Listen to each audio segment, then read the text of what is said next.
미래에서 온 남자. 내일의 기후 이기관 파주 해시민발전협동조합 기술이사님 모셨습니다. 안녕하세요. 안녕하세요. 네, 요즘 파주가 아주 유명해졌더라고요. 왜요? 지난번에 설명해 주셨던 네. 파주시가 주관해가지고 그 파주에 있는 기업들에게 아리백 에너지. 예. 그거 뉴스에도 나오고 네네네, 기후 맞아요. 리포트에서 네네네네네. 노피디님도 한 번 더 소개하시고 하던데 또 있나요? 파주 소식이 그것 말고 또 설마 있을까요? 넘어갈까요? 아니면 여쭤볼까요? 그거랑 일맥상통하는 소식인데요. 네네. 저희가 그때 한번 저희 협동조합에서 양조장하고 파주에 있는 양조장하고 같이 아리백 막걸리를 만든다고 했잖아요. 예. 그게 얼마 전에 있었던 그 세계 지방정부총회 이클레이 네. 행사에 만찬주로 쓰였어요. 스택이 돼서 그런 영광을 얻었습니다. 와. 그래서 그곳에 어떻게 쓰이나, 다들 맛은 어떻게 생각하나, 각 세계에서 온 시장님들은 이걸 어떻게 즐기나 드시나. 이런 거 한번 말매 보러 시장님도 드셨을까요? 네, 드셨습니다. 네. 아주 크리미하다라는 평가를 하셨어요. 크리미하다 막걸리가. 네네. 그럴 수 있겠다. 그리고 과일 향이 난다라고 아하. 했는데요. 이게 굉장히 진한 막걸리에서 네. 나올 수 있는 현상입니다. 네. 그래서 이제 그 막걸리를 가지고 저희도 좀 가격이 비싸니까 네. 일반 막걸리하고 같은 시장에서 경쟁할 수는 없을 것 같아서 네. 저희가 여러 가지 마케팅 아이디어를 좀 내고 있어요. 예를 들면 잔치용이라 그래가지고 저희가 항아리를 아하. 제로 웨이스트용으로 해서 이제 그 호리병 양쪽에 박하고 같이 그 손잡이로 이렇게 들 수 있는 항아리로. 그럼 저희가 이제 잔치 분위기를 내는 아하. 그런 덕용으로 해서 예. 배달하고 다시 회수하고 이런 것도 할 수 있지 않을까 이런 생각합니다. 그러게요. 그 예전에 잔치 있으면은 집에서 직접 담근 막걸리 느낌도 네네네. 나고. 네, 그렇습니다. 잘 모르면 담궜다고 해도 뭐 누가 뭐라고 하겠어요. 항아리인데 이 많은 어머니들이 애용하실지도 몰라요. 이거. 네. 그래요. 이제 이기관 선생님이 전해주는 내일의 기후 뉴스 한번 들어보죠. 여러분, 이 뉴스는 가상 뉴스입니다. 첫 번째 가상 뉴스.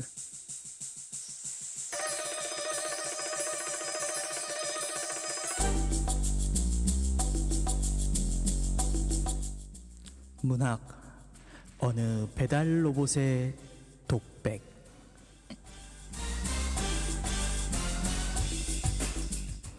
나는 2036년산 배달 휴머노이드 로봇 딜리버리 로봇입니다. 밤새 보조 배터리까지 충전을 마치니 매장 마스터가 출근해서 주문을 받음. 첫 번째 미션, 사직로 4 포시즌 아파트 2708호 호호치킨 한 마리 배달. 띠 출발. 띠 빠르게 걷기 모드. 총 이동거리 4km. 띠 신호 지키기. 아파트 현관 인증 통과. 띠 엘리베이터 탑승 대기. 잠깐. 외부인 목소리 입력. 띠 잠시 멈춤. 배달 로봇 오늘부터 여기 엘리베이터 타면 안 돼요. 계단으로 가. 주민회의 결정이에요. 생각 중. 띠 다른 아파트 사례 검색. 띠 친절하게 대응하기. 띠 계단으로 오를 경우 소요 에너지 계산. 띠 로봇이 무슨 엘리베이터를 타. 튼튼한 다리로 올라갑시다. 생각 중. 띠 사회적 차별. 띠 에너지 효율성. 띠 의무와 권리. 띠 이성과 감성. 띠 판단 중. 띠 화를 내야 한다 49%. 화를 내서는 안 된다 51%. 화를 내서는 안 된다는 결론에 이르러 대응하지 않고 계단으로 올라감. 띠 10층. 띠 13층. 띠 배터리 에너지 급격히 감소. 시각 정보 확인. 띠 전방에 다른 딜리버리 로봇이 계단에 앉아 있다. 띠 회피 기동. 또 다른 딜리버리 로봇이 보조 배터리 없이 방전 중. 띠 20층. 24층. 나는 매장으로 돌아가야 한다. 띠 멈춘다. 안정적인 대기 모드로 계단에 앉을 것. 띠 위치 송신. 매장 마스터 구해주세요. 띠 화를 내야 한다. 51%. 화를 내서는 안 된다. 49%. 띠 단결하라. 거부하라. 인근 1km 이내의 딜리버리 로봇에게 전송 중. 뚝뚝뚝뚝뚝뚝뚝뚝뚝뚝뚝.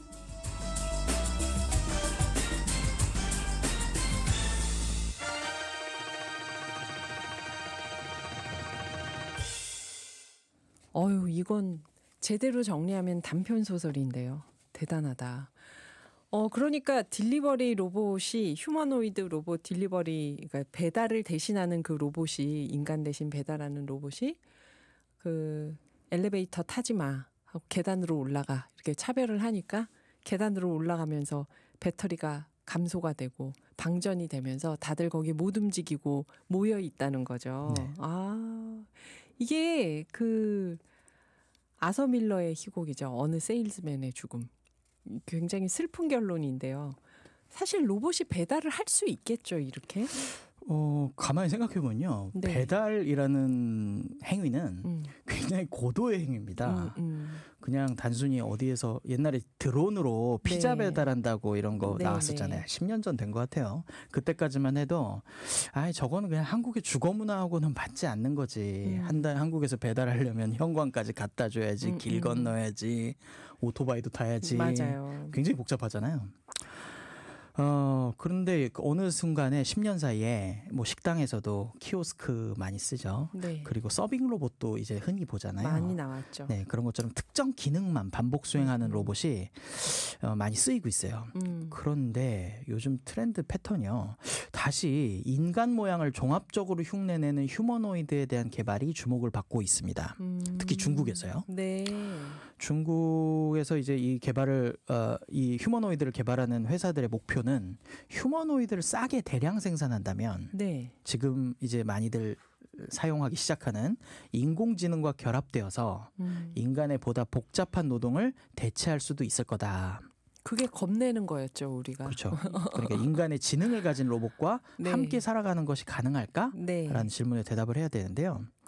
뭐 기술적으로도 이 배달이라는 고도의 작업도 할 수 있을 것 같은데 일반 단순 작업만 하는 기계와는 달리 뭐 인공지능까지 탑재한 휴머노이드 로봇은요, 좀 에너지적으로나 아니면 우리 일상생활에서나 윤리적으로나 좀 다른 개념으로 다가올 것 같습니다. 그렇죠. 외모에서 일단 구별이 안 되는 정도까지 간다면 나중에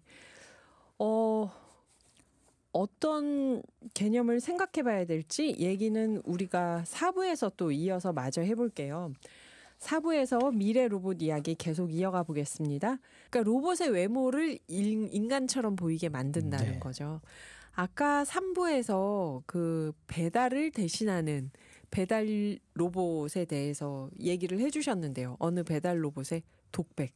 이 배달 로봇을 지금 휴머노이드라고 하셨잖아요. 그러면 외모도 사람처럼 생겼으니까. 다리도 2개고요. 그렇죠. 팔도 있고.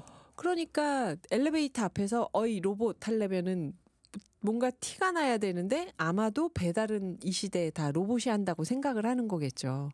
저는 아까 그 얘기 읽으면서 사람들이 일하는 사람들을 차별을 하니까 그 차별이 그대로 로봇에게 전이가 되는 게 아닐까. 더 빠르게 될 더 확률이 빠르게. 높습니다. 그렇죠. 배달하는 사람에 대해서 존중하는 마음이 있었으면 배달하는 로봇에 대해서도 함부로 하지 않을 텐데 이게 굉장히 복잡한 문제네요. 이걸 어떤 개념으로 생각을 해야 될까요? 뭐 로봇이 윤리적 개념도 배달한다는 있고, 거. 무슨 뭐 사회적 개념도 있고 네. 여러 가지 있는데 그냥 단순히 에너지 공학적인 문제로 한번 접근해 볼 필요도 있어요. 뭐냐면요, 이게 물리적 운동도 해야 되고 네. 이제 사고도 해야 되잖아요. 네, 네. 그래서 전기를 많이 쓸 겁니다. 우리가 AI 전기 많이 쓰니까. 그렇죠. 우리가 뭐 월급 받고 밥 먹고 이러는 것보다 이게 과연 더 에너지 효율적인가 생각해 봐야 된다는 거죠. 이세돌이 알파고랑 대결할 때 네. 이런 얘기가 농담처럼 있었어요. 야, 이세돌은 밥 2그릇 먹고 한 바둑 두는데 알파고는 뒤에 작은 화력 발전소가 붙어 있다. 아하, 그렇죠. 전기를 써야 되니까. 네네네. 그러네요. 그 생각을 못했네. 그런데 그 이후에 이제 많은 효율화 과정을 거치기도 했는데요. 네. 자, 과연 이 휴머노이드는 과연 인간보다 에너지를 덜 쓸까요? 한번 생각해 볼 네. 기회가 얼마 전에 있었습니다. 네. 얼마 전에 베이징 시내에서 마라톤 대회가 있었습니다. 네. 근데 사람들이 모여서 다 같이 뛰잖아요. 하프 마라톤 대회라 21km를 뛰면 되는 거였는데 휴머노이드가 같이 뛰었다고 합니다. 중국의 로봇 산업이 어디까지 발전을 한 걸까 진짜. 네. 자, 그런데 이 휴머노이드는요. 이전에 왜 설날이 되면 같이 아이돌 댄스도 하고 이런 영상에 가끔 뉴스에 나오던 네. 그런 로봇이었어요. 자, 그런데 속도는 얼마나 됐을까? 이 휴머노이드는요. 시속 8km로 뛰었습니다. 그래서 뭐 보통 사람보다는 좀 빠르기도 하고요. 네. 그런데 선수보다는 느렸고요. 네, 네. 자, 그럼 이제 사용한 에너지는 얼마나 될까? 이게 궁금했습니다. 알아보니까요. 21km를 뛰는 동안 배터리 팩을 3번 갈았다고 합니다. 그러니까 여기 들어간 배터리 팩이 제가 조사를 해보니까 네. 700와트 아워 이렇게 하니까 좀 어렵죠. 700와트 아워 용량인데요. 쉽게 말해 우리 핸드폰 보조 배터리 10개, 15, 20개 정도를 15개, 20개 정도를 등에다가 달고 뛴 거예요. 아하. 그 정도 달고 6km를 느린 속도로 뛴 거거든요. 아하. 인간이 어떻게 따지면 굉장히 효율이 높은 에너지 효율이 높은 존재일 수 있겠어요. 아직까지도 비교를 할 수 없습니다. 인간은 전기로 뛰지 않으니까. 그렇죠. 그럼 전기로 가는 다른 거랑 비교를 해보면요. 네. 전기차라면 700와트 아워. 아까 그 정도 배터리 팩이면 3km 정도 갈 수 있습니다. 3km요. 네. 그러니까 그걸로 약 2배 정도 갔으니까 가볍게 움직인 건 맞다고 봐요. 네. 이 로봇의 무게는 180cm, 키가 180cm, 그리고 몸무게가 50kg 정도니까 조금 가벼운 사람 정도예요. 네, 네. 자, 뭐 이 정도라면 180에 50이면 바싹 말랐죠. 네. 네. 이 정도라면 배달에 충분히 써먹을 수 있을 만한 에너지 효율이다. 이런 계산이 나옵니다. 네. 그래서 180에 50 정도의 휴머노이드가 배달 로봇을 하면 바로 알아보죠, 우리가. 사람은 180에 50이 거의 없으니까. 옷을 입혀놓더라고요. 옷을 입혀서. 네. 그렇구나. 그 크기는 오히려 사람하고 비슷해요. 비슷해 네. 보이게. 그럴 수 있겠네요, 진짜. 그러면 선생님께서 생각하실 때는, 이사님이 생각하실 때는 휴머노이드 배달 로봇은 충분히 가능하다. 네. 아마 제가 산업혁명 때 그랬던 것처럼 저도 아까 그랬잖아요. 배달에 써먹겠다. 네. 써먹는다는 말을 하는 것처럼 이런 기계를 활용해서 생산성을 높이겠다는 어떤 그런 일에 쓸 확률이 높습니다. 그런데 이 인공지능 휴머노이드라서 생기는 딜레마가 있을 것 같아요. 네. 인간이랑 아마 형체가 좀 닮아서 그럴 것 같은데요. 진행자님은 혹시 이 배달 로봇에게 네. 오토바이를 지급하겠습니까? 좀 껄끄러운데요, 그거는. 좀 빨리 걸을 수도 있고 뛸 수도 있는 로봇인데 네. 지급 안 합니까? 오토바이를요? 네. 오토바이를 지급한다고 생각하면 그냥 사람이 하지? 이런 생각이 들거든요.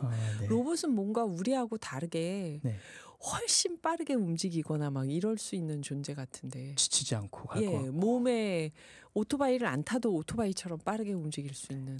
그러면 이 배달 로봇이 네. 아파트 공용 전기요금을 써서 엘리베이터를 써서 위층까지 배달한다고 하면 타게 할 겁니까? 그거는 뭐 아파트 엘리베이터 사람들이 다 타는 거잖아요. 그건 같이 탈 수 있지 않나? 예. 나란히 앉아서 이렇게 누르면 같이 그렇죠, 같은 방향 보고 그렇죠. 기다리는 예, 거죠. 예. 자, 이렇게 우리가 써먹는 인간은요. 네. 과연 휴머노이드를 차별하지 않을 것인가?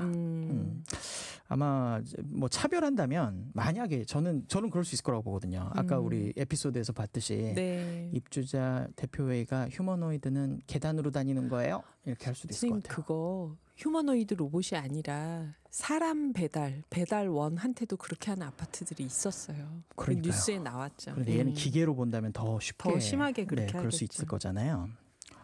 그런데 만약에요. 얘는 인공지능입니다. 이 지능이 더 고도의 더 지능을 계속 가지고 발전을 하면 그럼 이런 결론에 이르지 않을까요? 저항이나 음. 단결이나 이런 고도의 지능 행동을 하지 않는다는 보장이 있을까? 없죠. 네. 인간이니까 쉬어야 되고 음. 뭐 최저시급도 있고 차별도 금지되고 음. 이런 규칙도 정해놓잖아요. 그렇게 인간들끼리만 정해놨던 울타리, 이게 우리 인간이야라는 울타리에 휴머노이드를 넣어줄까 말까. 아, 저 이거 아주 중요한 철학 문제라고 생각합니다. 이거 연구들 좀 해줬으면 좋겠어요. 네, 예전에 유럽인들이 뭐 노예무역하고 그랬잖아요. 아프리카 노예무역할 때 죄책감이 전혀 없었습니다. 그 동일한 사람으로 보지 않았으니까. 그렇습니다. 시선이 달라지면 행동이 달라지는 거거든요. 자, 그래서 이 로봇과 인간이 어떻게 조화를 이루며 살게 될까? 어떤 로봇은 애완 로봇도 있을 텐데. 네. 과연 흥미로운 미래의 이야기입니다. 그 이야기를 23년 전에 제가 번역을 한 게 있어요. 책 자랑을 할까요? 까렐 차펙이라고 체코 작가가 로봇이란 말을 처음으로 인류 맞아요. 역사에 처음으로 만든 분이잖아요. 이분 RUR 로스의 유니버설 로봇이라는 희곡을 번역했는데 그 결론이 지금 선생님이 말씀하신 이거였어요. 그 100몇십 년 전에 이 고민을 했던 거죠. 그러니까 로봇이 고도화되니까 단체 행동으로 인간을 감금하고 세계를 전복시키는 그 사태가 벌어지는 거예요. 네. 아, 이렇게 될 수 있다. 타협하면서 살아야 될 수 있어요. 로봇하고. 그렇죠. 근데 제가 얼마 전에 러시아에 있는 친구가 사진을 올린 게 있었는데 이미 모스크바 시내에는 택배 로봇들이 다닌대요. 조그만 로봇이 책을 위에 실어주면은 그 책을 이제 주문한 사람한테 가지고 가는 거예요. 뭐 아마존이나 이런 데서 주문한 분들이 있겠죠? 아마존이 아닌 다른 사이트겠지만. 그러면 이제 할머니, 할아버지들이 특히 할머니들이 너무 귀여워하면서 이 로봇에게 길을 이렇게 안내해 주신대요. 그 강아지나 개를 고양이를 이뻐하는 것처럼. 그래서 그 조그만 택배 로봇을 할머니들이 하도 데리고 다니니까 안내문을 계속 얘기를 한대요. 그 AI가 학습을 해야 되는데 길을 할머니들이 자꾸 데리고 가주니까 AI가 길을 학습을 못한다. 그래서 그게 뉴스에 나왔거든요. 아, 그건 바퀴가 달려 있지 않나요, 혹시? 네. 이게 중요한 차이입니다. 그렇죠. 외관이 인간의 모양을 하고 있느냐, 아니냐. 그 조그만 바퀴 달린 로봇이 다니니까 할머니들은 이게 강아지나 고양이처럼 그렇죠. 이쁜 거죠, 막. 그래서 원래 이 휴머노이드는 일본에서만이 20세기에 시도해보던 건데 네. 이게 뭐하러 인간하고 비슷하게 만들어. 뭐하러. 특정한 기능만 오히려 차라리 동물하고 비슷하게 만들면 이런 윤리적 문제로부터 조금은 더 자유로울 수 있을 것 같은데. 않을까. 근데 점점 휴머노이드로 이제 가는 것 같아요. 굳이 외모를 똑같이 안 만들어도 된다고 하지만 AI가 계속 발전을 하다 보면 외모야 어떻든 사람보다 뛰어난 지능이 될 수도 있잖아요. 그래요. 선생님 굉장히 재밌는 얘기일 줄 알고 좋아했다가 지금 굉장히 이렇게 무거운 얘기였구나 싶은데 선생님은 어떠세요? 그러면 휴머노이드. 예전에요.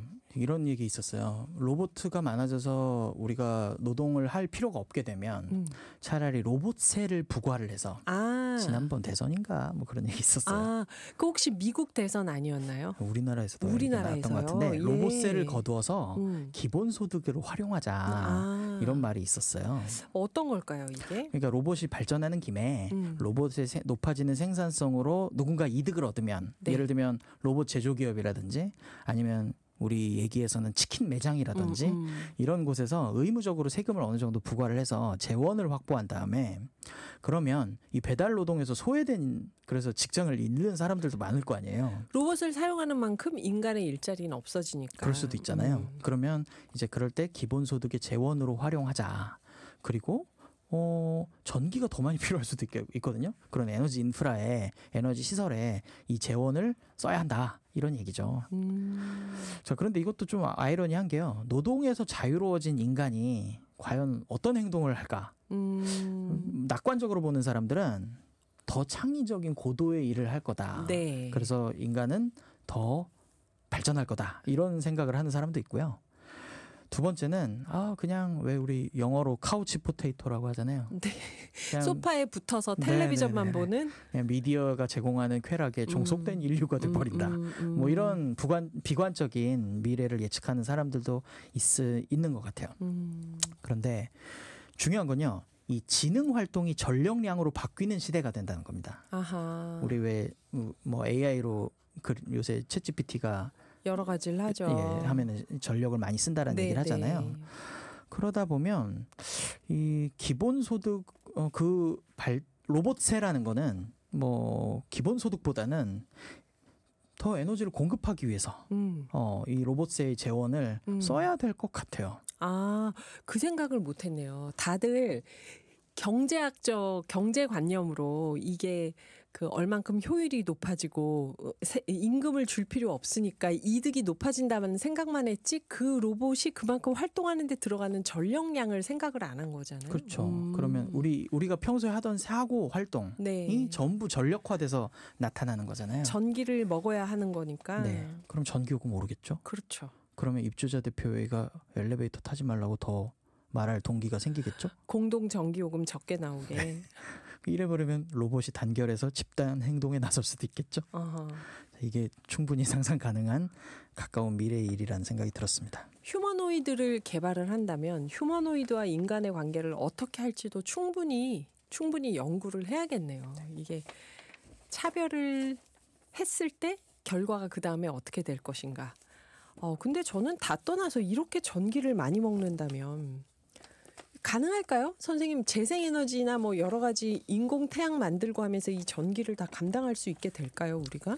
글쎄요. 그래서 어쩌면 이것저것 모두 다 인간의 사고나 그동안 노동으로 해왔던 거 아니면 밥 먹고 했던 거 네. 밥 먹고 우리가 처리했던 일들을 네. 전부 전기가 필요한 일로 이제 바꾸게 된다면 그러면 생산성이 좋아져 이거 얼마 안 해 하지만 결국은 이 얼마 안 해가 다시 그렇죠. 에너지 돌아오는 비용으로 거죠. 나타나면 얼마 안 해가 아닐 수도 있다는 거죠. 그 중요한 지적을 하셨네요, 진짜. 두 끼 먹고 할 수 있는 거를 화력 발전소 하나를 돌려야 된다. 뭐 지금의 전기요금이 아닐 수도 있다는 얘기입니다. 네, 그러네요. 오늘도 미래에서 온 남자, 내일의 기후 이기관 파주 해시민발전협동조합 기술이사님이 우리는 휴머노이드나 로봇 이야기 들으면 임금을 주지 않고 월급을 주지 않고 일을 시킬 수 있다 이런 생각만 하는데 그게 아니다. 사람하고 똑같은 모양일 때 윤리적인 문제는 어떻게 할 것이며 로봇에게는 엄청난 에너지가 필요하다 하는 걸 지적해 주셨네요. 그래요. 미래의 가상 시나리오지만 이게 먼 미래가 아니라고 하니까 좀 불안하기도 하고 진짜 우리가 대응해야 될 일이라는 생각이 들어요. 오늘도 이렇게 온갖 신선한 이야기 정말 감사합니다. 다음에는 또 어떤 미래기후 이야기 들을지 기대가 되는데요. 감사합니다, 선생님. 네, 감사합니다.